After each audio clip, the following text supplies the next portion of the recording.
This person was a lawman, a narcotics officer and lawyer, but little did anyone know that Drew Thornton would go on to become one of the most infamous drug smugglers in American history. While working as a respected professional, he masterminded a drug smuggling ring known as the Company. But how did a man with such a decorated past transition into the dark world of drugs, narcotics, and weapons?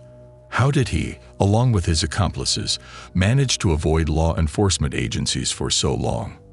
And what was it that led to the downfall of him and the Company? Join us as we unravel all of these details and more. Fasten your seatbelts and get ready for an amazing journey into the Company's dark realm below. Let's start with a bit of background information first. The Company was a drug smuggling ring that operated primarily in Kentucky during the late 1970s and early 1980s. Among all the members, Drew Thornton was the one who was the most infamous and had a complex background.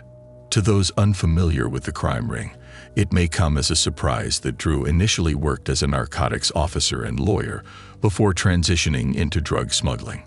He was born in Lexington, Kentucky to horse breeders Carter and Peggy, and by all means was an obedient child. Thornton had privileged upbringing, went to private schools, and later attended a military academy to become a paratrooper. In the 1960s, he was sent to the Dominican Republic after a revolution had taken place in the region. During that time, he was wounded and even received a Purple Heart. Speaking to a media publication, one of his friends said he was an expert skydiver and the type of guy who wouldn't even let anyone touch his pack. He was a fanatic. 8 years after that incident, he joined the Lexington Police and pursued a law degree at the University of Lexington. He resigned from the force in 1977. However, during his time there, he worked in the narcotics squad for 3 years. What's shocking is that it was at this time when he stole and sold drugs seized as evidence. He was often lauded for his thirst for adrenaline-filled adventures, and this could be what led him to pursue a life of crime. Another individual who played a key role in the development of the Company was Bradley Bryant, a long-term friend of Thornton. Apart from these two, other members like Barkley, Walker, Mike, Gant, and Bonnie assisted in various activities of the operation, such as logistics, distribution, and communication. It was the cunning and deceptive skills of Thornton and the criminal expertise of the others that propelled the crime ring to unprecedented heights of infamy. He used his experience of working in law enforcement to lay the foundation of the Company. The early stages of the Company involved recruiting new members based on their expertise and the potential to make contributions to their goals. Frank Barkley, for instance, was an expert in logistics. He ensured that all the drug-related operations were handled efficiently. Harvey Walker, on the other hand, was known for his skills with communication and encryption, which made it difficult for authorities to interpret and decode messages being transmitted among the group. Another member, Rachel Gant, known for her analytical skills, helped with the monetary side of the operation and kept things lucrative and untraceable. Other members of the Company like Mike and Kelly were involved in security and liaisoning, respectively. Kelly was recruited due to his persuasive abilities and negotiated deals with other criminal organizations. The rise of the crime ring was marked with meticulous planning which came from Thornton's knowledge of law enforcement practices. The insights he had gave the Company an edge, allowing them to always stay one step ahead of the authorities. Online reports about their operations have claimed that the crime ring had a connection with Jimmy Chagra. Jimmy was a gambler and the head of a drug smuggling ring and had a high-profile lifestyle. He smuggled cocaine and marijuana from Colombia and Mexico to the United States. Apart from collaborating with him, the Company had Cessna planes at their disposal. These planes were used to smuggle cocaine across international borders. However, to cross these borders, Thornton had to bypass airspace security checks that were conducted by law enforcement agencies. Rumor has it that the Company had risen to such an extent that they had ties within the CIA, allowing them to procure anti-surveillance equipment that was used for the planes. The Company rapidly evolved into a sophisticated criminal enterprise that excelled at numerous illegitimate operations, from narcotic trafficking and arms trafficking to organized crime. Their skillful strategic alliances and meticulous methods of accomplishing their goals and objectives enabled them to counter up to the law enforcement agencies and continue smuggling across borders. However, they weren't able to avoid the agencies for long, as federal prosecutor Bryant and FBI Special Agent Mike Devin were among the first to notice the illicit affairs. Their inquiry into the thefts at China Lake and suspicions of the involvement of the company marked the beginning of a relentless pursuit of justice. With every piece of evidence carefully laid out and gathered, Layton and Devin pieced together the jigsaw puzzle of the criminal empire. This motivation to bring down the company fueled one covert operation after another. The federal dragnet began tightening over the company, leaving no stone unturned in pursuing justice. Yet for all of Thornton's efforts to stay one step ahead, Layton and Devin were burning the trail behind him, finding a mess of corruption and lies that spread across state lines. What their investigation into the scope of the company's criminal activities came back with was a result that sent shockwaves through both law enforcement agencies and communities. However, once Layton and Devin became more entrenched and in the practices of darkness, they quickly realized that it would be challenging but broke the laws in pursuit of justice. But despite all of this, the federal dragnet held firm through the unyielding resolve of Layton, Devin, and the other officers of the law. Thornton, on the other hand, had realized that success over there, in the world of crime, called for much more than just brute force. It required the delicate skill of manipulation and insight into human nature. He devised his action strategy from the precepts of Machiavelli, which revolved around deception, subterfuge, and taking calculated risks. He always knew it was vital to maintain the appearance of legitimacy, having his illegitimate businesses for a front, things that would give him the guise of legality. This Machiavellian strategy was translated into more than just simple criminal enterprises. It was infused in everything, from dealing with law enforcers to buying and selling with other criminals. He manipulated his way through expertly playing on the weak points and fragility of another to get his plans into action. One of his most cunning strategies was his ability to sow discord and distrust amid his rivals and adversaries. By playing one against the other, ensnaring their minds, he could weaken their resolve and thus divide their ranks, leaving him with a clear field for his machinations. Yet perhaps the most Machiavellian thing he ever did was how he manipulated the legal system, of which he had countless investigations and indictments against him. But Thornton always seemed to get away with using money and influence to avoid the long arm of the law. As the federal investigation of Thornton and his criminal organization picked up momentum, a key turning point developed with the escalation of the narcotics probe. What had started as a routine inquiry involving stolen military equipment, to be sure, had quickly turned outward into its very own investigation, with points in several jurisdictions and crisscrossing international borders. The scope of the operation became more precise as new leads and the trail of connections to the Colombian drug cartel that had surfaced indicated the dangerously rising stakes of the investigation.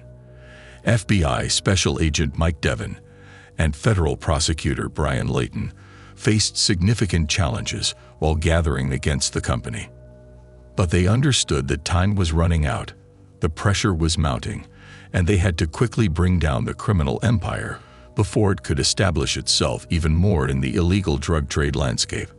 The narcotics probe began to take on a new sense of urgency as tensions rose and the net tightened around the necks of those in the company. Each new clue was leading them just a little bit closer, but with Thornton's Machiavellian tactics and the organization's vast resources at his disposal, both Devin and Layton knew they were in for a challenging fight. During that time, Frank Barkley had crafted this devilish scheme to eliminate an adversary threat and further solidify his grip on the walls of power. Frank was not driven by anger or paranoia, but by something, an instinct, a feeling inside him, that John, his cousin, had turned into a liability. He was a loose end that needed to be tied up. But rather than confront John directly, Frank opted for a more sinister approach. He framed John for a crime he didn't commit, Behind the scenes, Frank started spinning a complex network of lies and deception while plotting his scheme to trap his unsuspecting victim. Through careful induction into the company, Barkley manipulated Ray Deming, who was to point his shotgun at John. He was supposed to try and get John to run a company going down the drain and turn it into one of the most successful. Meanwhile, Yates had to fall in line, a linchpin of Frank's inner circle, the one verbally bullied into putting his false testimony on the line for Barkley's lies. The puzzle was coming together at last. He was watching from the shadows as his plan worked its way through the culmination. Tensions ran high as John embarked on what he believed to be a routine mission. In reality, was a prearranged trap by Frank set for his downfall.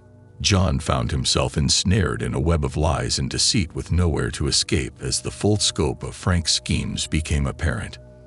Next came the arrest in Philadelphia. Drew Thornton and Frank Barkley, once partners in crime, turned into rivals following a fallout that led to the dissolution of their drug smuggling enterprise back in January 1980. ATF agents got wind that Frank and his cousin John were holed up in a Philadelphia hotel, with John already under scrutiny for allegedly pilfering arms from China. Suspicions escalated when hotel staff occasionally spotted firearms in their rooms, prompting them to alert the Philadelphia police. On January 4, 1980, law enforcement raided the motel, nabbing John Barkley on firearms charges. Barkley, in a bid for cooperation, divulged Frank's whereabouts to the authorities. Frank Barkley, however, narrowly escaped the raid. Intercepted at a nearby airport just as he was about to flee, officials discovered him in possession of a cache of weapons, including semi-automatic guns and commando daggers, along with a stash of cash exceeding $22,000 and several counterfeit IDs. Initially appearing to be a typical affluent businessman with no prior record or outstanding warrants, Frank Barkley's facade crumbled when federal authorities revealed his involvement in the thefts, as well as his ties to illicit drugs, firearms, and organized crime. The tide turned when federal authorities managed to bring members of their operation to trial. Frank Barkley faced arrest and trial in Lexington, Kentucky, while his cousin John faced similar charges in Philadelphia, both on weapons-related offenses. The groundbreaking discovery in Lexington, Kentucky, in a quiet corner nestled away from prying eyes, would be one of those truths that would send shockwaves throughout the criminal underworld. Armed with the search warrants and acting on a tip-off, the police contingent alighted at what looked like an ordinary storage unit. The cache of stolen weapons and military gear found by members of the company was purposefully arranged on a massive scale that defied belief as they'd reached the doors of the facility. From assault rifles to explosives, the amount of scope and ambition of the organization was becoming wholly evident, and the investigators were stunned by the implications. As far as the law enforcers were concerned, it was their moment in the war against organized crime. A chance for the good guys to deal a knockout punch to an outfit that had been going scot-free for years. To the criminals behind the stash, however, this find felt like a close rendition of hell. Their best-laid plans started to unravel in front of them, and they scrambled to cover their ears and get away with it, fearing the days of their operation in the shadows were numbered. Yet, even as they tried to stay one step ahead of the law between them, they could not help but feel that their empire, once infamous for its efficiency, had started to crumble. As news of the discovery shot through the criminal underworld, it reminded them of the hard way of the ever-present threat by law enforcers, and particularly the cost of their criminal activities. To the members of the company themselves, it was a sobering wake-up call that the days of unrestrained power and influence were running out. For those in law enforcement, it was a win, proof of their constant struggle to enforce the law and bring criminals to justice. For the members of the company, this was the terrifying beginning of their journey through the courts in a battle for their lives and freedom. As the sound of their names echoed through the courtrooms and with the legal proceedings, their erstwhile impervious front began to crumble. Witnesses appeared and testified against their erstwhile compatriots under a plea bargaining deal. The evidence was piling up to the point where a criminal enterprise operating on an informal basis, propelled by greed, deceit, and disloyalty could be brought to light. Prosecutors, whose job meant a grueling fight to bring the company to justice, faced a war of wits against the world's most crafty and dangerous criminals. But with every witness sworn in and evidence presented, they moved closer to the convictions that would send shockwaves through the world of crime. As the trials ground on, tempers boiled, and tension was in the air. It was almost a verbal battleground in court. With the final gavel hitting the desk and the verdicts being read, it was not just the end of a legal battle, but a victory for justice itself that told of the resilience of law enforcement and of the unwavering commitment to ensuring that criminals should be held responsible for their actions. The end for Drew Thornton, however, was slightly different. As the world was blanketed at night, he readied himself for his final journey on September 10, 1985. Known to the hidden world of crime for his successful undertakings, this flight marked something other than average. He was on the brink of danger and wealth. With the engines purring low, Thornton soared into the air, his mind fitted with a mix of apprehension and excitement. This was no regular mission. It was a high-stakes gamble, where either he would return to his den, a hero, or he would seal his fate. But where now fears took one by one possession of Thornton as the shadows came upon him. Paranoia gnawed at his thoughts, whispering of some hidden danger lurking in the dark. The weight of uncertainty grew heavier by the moment, suffocating him with a stealthy approach. And just then, in the gray light of dawn, disaster struck. It was a fleeting second, a time when all of Thornton's carefully laid schemes were shredded, and he had to make a choice. In that heartbeat, he left the plane's security and hurtled for the ground. But yes, it was Thornton's final flight. The discovery of the body of the mysterious parachutist shook the very foundation of every member of the Knoxville Police Department. As the officers worked through the evidence, what they seemed to compile led to nothing but question after question. For instance, the impact on the head was severe, yet other than that, there seemed to be no more external injuries. His expensive parachute set and wads of money he had in his possession said something about a life well lived, which was away from the streets of Knoxville. They became even more suspicious when they discovered Joe's wallet, which had contained 2 driving licenses, each under a different name. One was identified under the name of Andrew Thornton, and the other under the name of Andrew Bourbon. This was a very curious discovery, because it only raised more questions as to who the parachutist was. But it was the contents of Thornton's duffel bag that left investigators shocked. Lying at the bottom of the bag were several small bundles, all containing what could be identified as a kilo of raw cocaine. After weighing the cocaine, it was estimated that around 34 kilos, over 80 pounds, had been discovered in the bag. Neighbors who had gathered at the scene to see what was going on became close-mouthed. Not one indicated that they had seen or heard anything out of the ordinary the previous night, leaving investigators with few leads to explore. Back at headquarters, they examined the evidence meticulously in the hope that it would yield more clues to reveal the identity of the parachutist. Among those that had been recovered were several handguns, one of them fully loaded with a semi-automatic 9mm. Also found was a Derringer, a pretty alarming arsenal for a man who was supposed to be skydiving. It was also discovered that Thornton's primary chute had not been deployed. What makes this accident strange is that there were no signs of tampering with the chute. During the autopsy, various injuries that did not resemble a crash were discovered. The injuries suggested that something had come in contact with Thornton in midair. Later, a ranger discovered another bag snagged on a tree. This contained 150 kilos of cocaine. Several more bags were found in a nearby location, and based on the quantity of drugs, investigators determined that they had come from somewhere south of America. The next big lead in the investigation came as a result of media coverage when a maintenance worker discovered a parachute, a reserve chute, and a green jump chute. The gear had been hidden behind the building. It was concluded that the gear may have belonged to another person. Later on, the remains of the plane were discovered in North Carolina. It was later reported that a local fisherman had heard a low-flying plane. When detectives reached the crash site, the saw tree sheared off above the ground. At the time, the detectives looked around the scene, but found no bodies or luggage. However, they were able to connect the plane to the body that was found earlier, since the N number found on both the body and the plane was the same. What actually happened in midair still remains a mystery. The effects of their illegal operations were felt beyond the operations, leaving indelible marks on the lives of the parties involved. Their operations were audacious, and their schemes captured the public's imagination, ranking them among some of the most infamous criminals.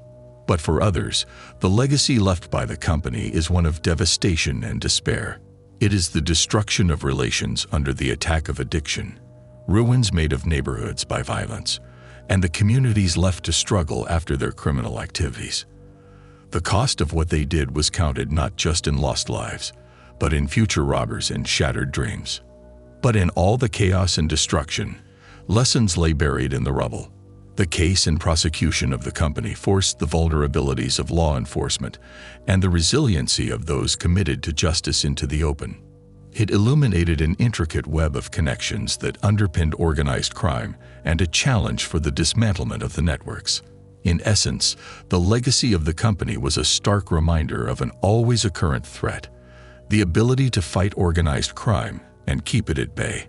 It was a tribute to the perseverance of all those who would not be cowed by fear and corruption, a rallying cry toward the future into which one had to step without the shadows of the past. As the dust cleared and the dramas around the courthouse faded into memory, the consequences of the company's fall from grace began to play out. On the community level, these were followed by consequences arising out of high-profile arrests and convictions of the criminal empire. For various law enforcement agencies, therefore, the case had equal parts of triumph and wake-up calls. It demonstrated their ability to bring down the most significant criminal organizations, yet it showed gaps in their capabilities and strategies. As they reflected on what they had learned from the exercise, they promised to redouble their efforts in the fight against organized crime and to protect the communities they served. Meanwhile, for the people and families affected by the company's activities, it was time to pick up the pieces. For some, this brought closure to their stories, while for others, life after abuse, addiction, and loss of loved ones was a struggle toward rebuilding. But in the pain and uncertainty, there also were glimmers of hope. The dust settled. The spectacle of courtroom dramas faded away. After the high-profile arrests and convictions, communities were left to deal with what was in its wake: the criminal empire in shambles.